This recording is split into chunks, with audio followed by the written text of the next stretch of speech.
Magandang AIDS. Anyway, good afternoon po sa inyong lahat. It's my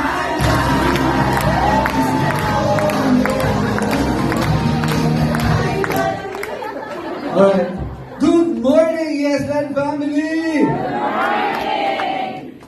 Sino po dito yung bukod sa ginagampanan bilang salesperson or broker ay meron pang full-time job? Taas ang kamay.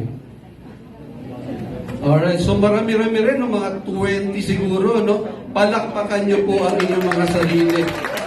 Kasi hindi po madali yung ginagampanan yung trabaho. Kasi imagine nyo, Sabado ngayon, meron kayong trabaho, pero instead na nagpapahinga kayo sa bahay, nag-aaral kayo o ma-attend kayo ng sisling. So once again, palakpakan nyo yung mga sarili nyo. Ako po ay isang full-time employee din, katulad ninyo. Meron din akong trabaho, pero kapag ka Sabado at Linggo, humahasel pa rin po ako. Kasi alam nyo naman, kapag ka meron tayong pangarap, most likely hindi natin makukuha yun doon sa employment eh.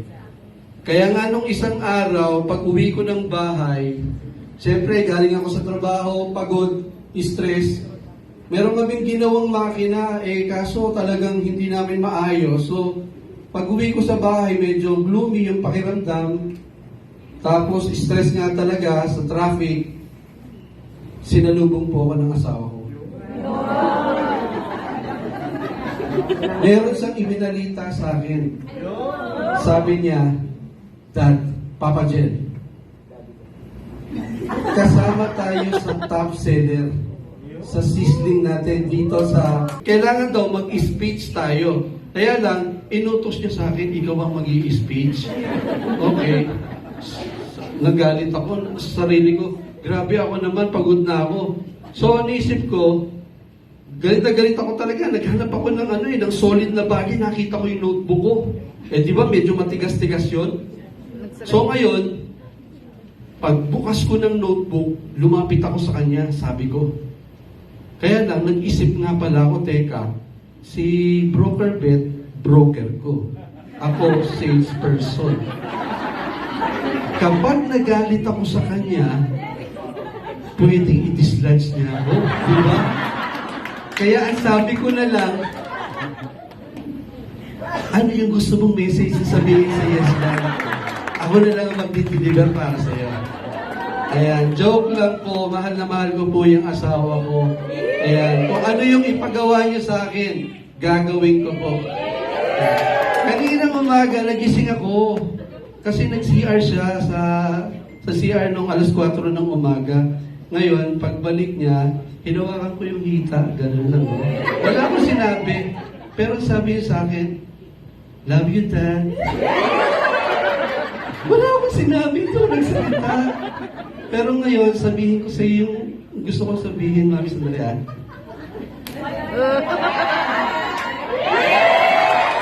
I love you. Anyway, meron lang po kaming tatlong message lang. Number 1, momentum. Yung momentum po napakalaga kasi dito sa Yesland, bawal po. Nung pumasok po ako sa Yesland, kabilin-bilinan sa akin ni Broker Richard, hindi ko makalimutan to. Bawal ang tamad. Kailangan po masipag tayo dito. Okay? So ngayon yung momentum, kasi kapag let's say may isang buwan na hindi ka nakabenta, sinundan ng pangalawa, pangatlo, wala na yung momentum nyo eh. Kaya, huwag nyong tatanggapin sa sarili nyo na may mga buwan or 2 na hindi kayo makakabenta kasi nawawala yung momentum. Dapat po tuloy-tuloy tayo. Team Jerusalem, nangarap kami, naging broker si Mama Beth noong July. Diba? Sabi namin, ang galing nung Berlin, ang galing nung Lyon, diba? Ang galing nung San Diego, talagang sobrang inspired kami sa kanila. So, nangarap kami, naging top team po kami for the next 4 months. Yung momentum po, tinuloy-tuloy namin. So, may kilala kayo, Joanna Rose Revilla? May kilala kayo? Yes! 4 months ago, malamang po hindi nyo siya kilala. Kasi first month, wala siyang benta. Following month, bumenta ng isa. Next month, bumenta ng 12. Okay? The following month, 13. Dahil po yun sa momentum. Kasi dapat, pag meron kayong momentum, huwag niyong pigilan. Kasi baka maudlot. So tuloy-tuloy, sayang yung kita. Di ba? Next item natin is numbers game. Yung numbers game, sobrang ang ganda ng epekto sa buhay ko nung natutunan ko yan. Ang tagal ko na, 50 years old na ako. Nung na-encounter ko yung numbers game dito sa Yesu, galing pala nun.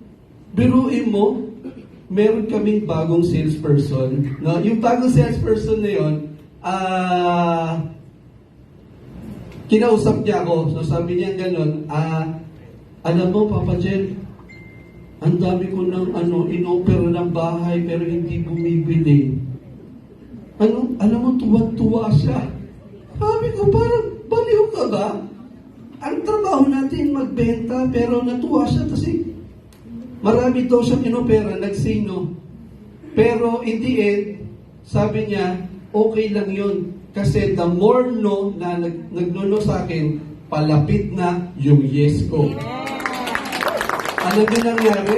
After 3 months, top seller po siya. Alright? So yun lang po.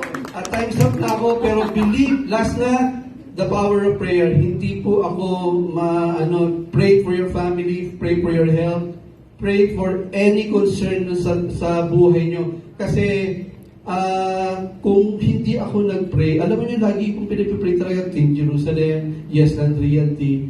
Kapag nagpipray ako, ewan ko, ang lakas ko kay Lord, lagi niyang binibigay. So yun lang po masabi ko, pray. Ako po si Papa Jen, maraming